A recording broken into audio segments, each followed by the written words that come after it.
bien, continuamos con más apuntes. Estamos en este bloque con el doctor Fernando Vigo, que es médico neurólogo, y con el licenciado Walter Chávez Ferreira, que es psicopedagogo. Y vamos a hablar acerca de la segunda jornada de neurociencias en la educación. Buenas noches, bienvenidos. ¿Cómo están? Buenas noches, pero muy bien, gracias por invitarnos. Bueno, hemos estado ya hace un tiempo con la invitación para las primeras jornadas, ahora viene una segunda. ¿De qué se trata esto?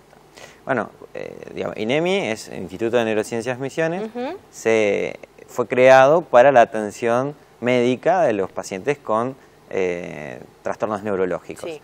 Con la creación del Departamento de Docencia e Investigación, se están haciendo varias actividades, entre ellas cómo aplicar las neurociencias en distintos ámbitos, en este caso en la educación. Sí. Entonces es como hicimos las primeras jornadas de neuropsicoeducación, un ciclo de talleres de neurociencias y educación, y ahora vienen las segundas jornadas, el 4 y 5 de agosto. Estas primeras fueron exitosas, participó mucha, o sea, estuvo colmada. Sí, completamos, digamos, todos los lugares que teníamos fueron completados y tuvo una muy buena aceptación. De hecho, quedó muchísima gente afuera y es por eso que lanzamos la segunda jornada. La segunda. ¿Pueden hacer las personas que hicieron la primera, pueden hacer esta segunda también? Totalmente, sí. No son los mismos temas.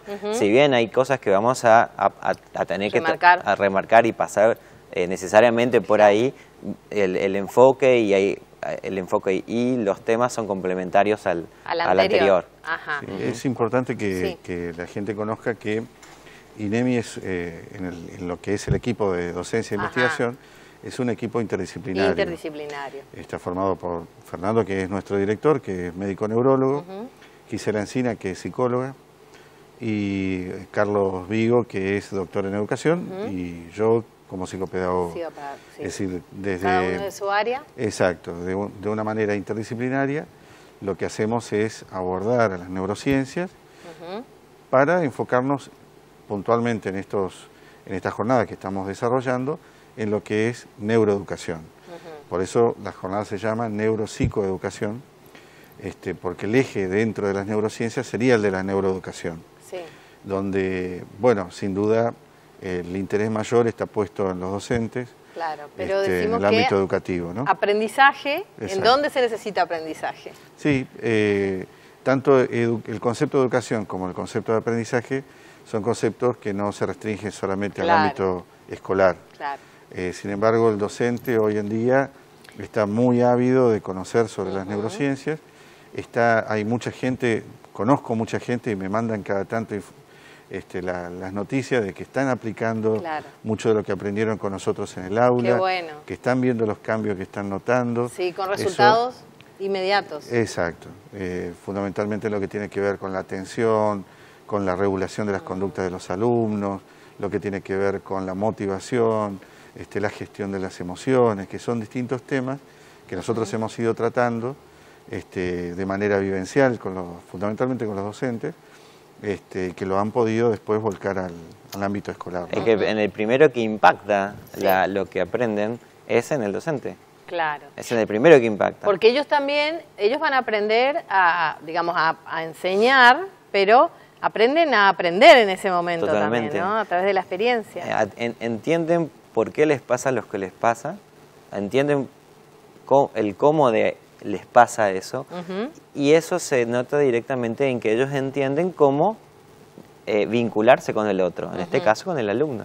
Claro, yo siempre en estos talleres tengo la misma impresión, ¿no? Que el docente tiene un conocimiento que le brinda la propia práctica, que es riquísimo, y que ahora está pudiendo vincular su experiencia cotidiana en el aula con los conocimientos científicos derivados de las neurociencias, ¿no? Y eso es muy importante porque justamente le está dando un marco científico, podríamos decir, a lo que después va a aplicar en el aula y por qué lo hace y cuál es el impacto que tiene en no solo en el aprendizaje, sino en la conducta en general de sus alumnos, ¿no? En los resultados para los alumnos, para los que están aprendiendo y también para ellos mismos, cambian los resultados. Claro, primero el impacto está en ellos y después se ve en el resto. Esas son unas jornadas, sobre todo de sensibilización. de ver que existe, que está disponible, de entenderlo para decir, bien, de vivirlo. Claro, vivirlo, entenderlo, comprenderlo para decir, bueno, a ver, empiezo esta línea de formación, porque esto lleva su tiempo. Claro, ¿sí? Es un proceso. Es un proceso, claramente. Y en otras instancias también, donde tenemos que transmitir un conocimiento. Decíamos, por ejemplo, en el ambiente médico, ¿no? El médico cuando tiene que transmitir esa información, decirle qué tipo de tratamiento tiene que hacer, qué cambio de hábitos, bueno, cuáles son las cosas que le van a favorecer a ese paciente en el tratamiento de su enfermedad. Claro, ¿También? Claro, claramente en el aprendizaje es muy importante comprender qué es lo que le sucede. En el ámbito médico, nosotros decimos que nosotros existimos porque podemos de la generalidad bajar a la particularidad de una persona. Entonces es justamente en donde tienen que entenderse cuál es el camino del aprendizaje en el vínculo docente-aprendizaje, cuál es el vínculo para que entienda que es más el proceso lo que se tiene que transmitir, lo que se tiene que enseñar, más que la información, porque la información está disponible. Claro. En Internet hay muchísima más información de la que yo sé. Claro. Pero la persona que está en mi consultorio no necesita saber todo eso. Y yo necesito saber todo eso para resolver un problema en particular. Si eso se traslada al ámbito escolar, es exactamente lo mismo. Es decir, hoy el alumno dispone de información a grandes niveles en Internet. Lo que los docentes, o por lo menos lo que proponemos desde las neurociencias, es que el docente no compita con esa cantidad de información que hay en Internet, sino que lo que transmite al alumno, lo que debe tratar de motivar, es la pasión por el conocimiento, que es algo mucho más importante que saber mucho, ¿no? Es decir, desear conocer es más importante que tener un montón de conocimiento, pero sin deseo. Sí, ¿no? Claro, sentir curiosidad, interés. Exactamente. Es lo que pasa con las evaluaciones. Claro. En el caso de las evaluaciones uno puede ver que habitualmente el alumno aprende a responder preguntas, pero no aprende a aprender, que sería justamente esto, resolver problemas, aprender a encarar situaciones, a utilizar significativamente el conocimiento, buscar recursos para poder resolver problemas. Eso, poder buscar. Responder una pregunta no es lo mismo a resolver un problema. Claro, no. Es mucho más complejo resolver un problema que responder una pregunta. Sí, se habla desde el punto de vista de que él responde con un dato esa pregunta y no con el proceso complejo de resolver un problema. ¿Tiene que ver todo esto con lo que escuchamos también últimamente, que es la neuroplasticidad? ¿Qué es la neuroplasticidad? La neuroplasticidad tiene que ver con la capacidad que tiene el cerebro de modificarse con la experiencia. Es decir, cada una de las experiencias que nosotros vivimos a diario tiene su, digamos, traslado en la sinapsis y en las redes. En la estructura cerebral, digamos. Si se hiciera, no sé, algún estudio, ¿se puede ver ese cambio? Sí, sin duda. Sí, hay, por ahí a nivel experimental se pueden hacer, digamos. La neuroplasticidad es el cambio del cerebro frente al aprendizaje. Claro. ¿Sí? Se transforma. Se transforma. Entonces, eso ya existía antes de conocerlo, claramente, ¿no? Pero lo que se sucede ahora es que se conoce que eso está a cualquier edad. El aprendizaje cambia el cerebro a cualquier edad. Claro, no solamente en el desarrollo del niño, digamos, hasta los 18 o 20 años. Claro, ahí es de la mayor tasa de neuroplasticidad que existe. Pero después, con el aprendizaje de cualquier cosa, cambia el cerebro. El aprendizaje cambia el cerebro a cualquier edad. Inclusive ya después en la tercera edad, que es recomendable justamente, ¿no?, que se mantenga de esta manera, con esa neuroplasticidad activo. Totalmente, claro. Antes se decía que las neuronas no se replican, lo cual es parcialmente cierto y parcialmente mentira. No, la especificidad, ultra especificidad que tiene la neurona no permite la replicación a una tasa de la misma que lo puede pasar en el hígado, por ejemplo, que puede reemplazar casi todo su órgano. Pero en el cerebro sí se replican neuronas necesarias para determinados aprendizajes, a una tasa muy baja, pero existe la replicación neuronal. En el hipocampo para la memoria. Por ejemplo. Es decir, por eso siempre es importante asumir como actitud ante la vida de encarar desafíos. Desafiarnos todo el tiempo, mentales. Sí, exacto. Totalmente. Pero desafíos no que tengan que ver con una obligación a desafiarse, sino que tengan sentido para uno, que puedan ser significativos para la vida, ¿no? Claro. Y en ese sentido creo que también, pensando en el ámbito escolar, es como deberíamos pensar el aprendizaje escolar. Es decir, que entendiendo que nuestro cerebro trabaja mejor cuando la tarea es significativa, motivante, novedosa, atractiva, y la problemática. Con ¿no? las emociones. Exacto. ¿Sí? La relación siempre con el tema emocional y la gestión de emociones, que eso es lo que trabajan en estas jornadas. La ciencia hoy plantea de que es imposible aprender sin las emociones.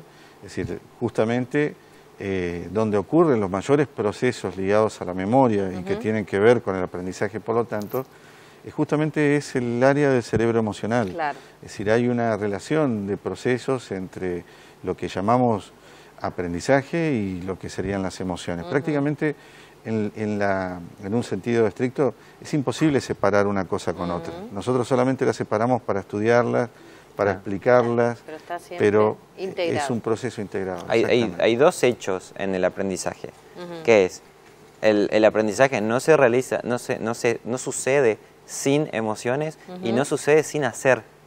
Sin hacer, la experiencia. El acto imprime el aprendizaje. Claro. ¿Sí? Y ese acto produce una emoción. ¿Sí? Por eso, en ese vínculo es donde se produce el aprendizaje, en cualquier ámbito de nuestra vida. Sí. Por eso uno de los ejes en los que trabajamos habitualmente, tomando lo que dice Fernando, es también el neuromovimiento. Es decir, con los participantes permanentemente estamos haciendo distintas actividades que permiten pensar estos conceptos, pero con su propio cuerpo. Claro, la corporalidad. Pudiéndolos jugar, actuar, reconocerlos, vivenciarlos, sentirlos, ¿no es cierto? Para que, especialmente si hablamos de los docentes, para que una vez que lo puedan reconocer en ellos mismos, lo puedan trasladar. Lo puedan a utilizar después también. Exacto. Bueno, vamos a reiterar entonces dónde se pueden inscribir, cómo hacer para conectarse y cuándo empiezan también estas jornadas. Las jornadas son el 4 y 5 de agosto. Ahí ¿sí? empieza. Empieza la segunda jornada de psiconeuroeducación. Ajá. Que van a ser estos 2 días. Estos días. ¿Y después tiene otros módulos o no? ¿Solamente esos 2 días? No, solamente estos. Ajá. Después tenemos otras actividades planificadas también. 4 y 5. Van a ser en el Instituto Montoya. Tenemos previsto que el auditorium el auditorium del Instituto Montoya esté colmado. Por eso lo estamos haciendo ahí, justamente por la alta demanda que existe sobre la temática. Y bueno, va, además de lo que ya hemos trabajado en las primeras jornadas, se van a incorporar algunas cuestiones, como podría ser, por ejemplo, una de las tantas, la participación de algunos docentes que ya están aplicando, por ejemplo, neurodidáctica en el aula. Qué bueno. ¿Y a quiénes va dirigido? Dijimos que... Sí, va dirigido hacia los docentes fundamentalmente. Sí.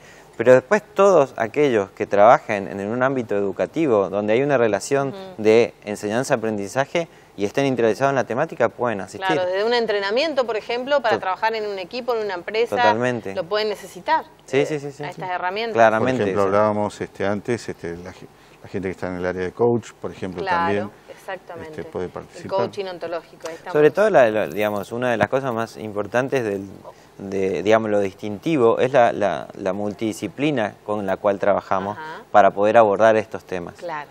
Que eso enriquece muchísimo. Enriquece muchísimo. El cómo es lo que es distinto. Eso, llevarse esas herramientas que las tienen que atravesar, ¿sí? Totalmente. Y después poder transmitirlas y utilizarlas. Y los que estén interesados pueden ingresar al sitio de Facebook de INEMI. INEMI. INEMI Salud. Sí, o sea, ¿la inscripción es por ahí o en INEMI Salud está toda la información. La inscripción y el abono de los tickets es a partir de eventbrite.com, la página. ¿sí? eventbrite.com, o a partir de el Facebook que es INEMI Salud. Claro, pero contactándose ahí ya le van a dar las indicaciones toda la como para que información. estén inscritos. Ya está disponible. El cupo, por supuesto, es limitado. Si bien va a ser un cupo importante, pero es limitado, entonces lo conveniente es inscribirse lo antes posible. Lo antes posible. Bueno, la fecha es 4 y 5 de agosto. Segundas jornadas de neurociencias aplicadas a la educación, entonces. Sí. Bueno, allí estaremos. Vamos a ver si esta vez podemos asistir. Muchas gracias por la invitación. Gracias a ustedes. Nosotros nos vamos a una pausa, enseguida volvemos.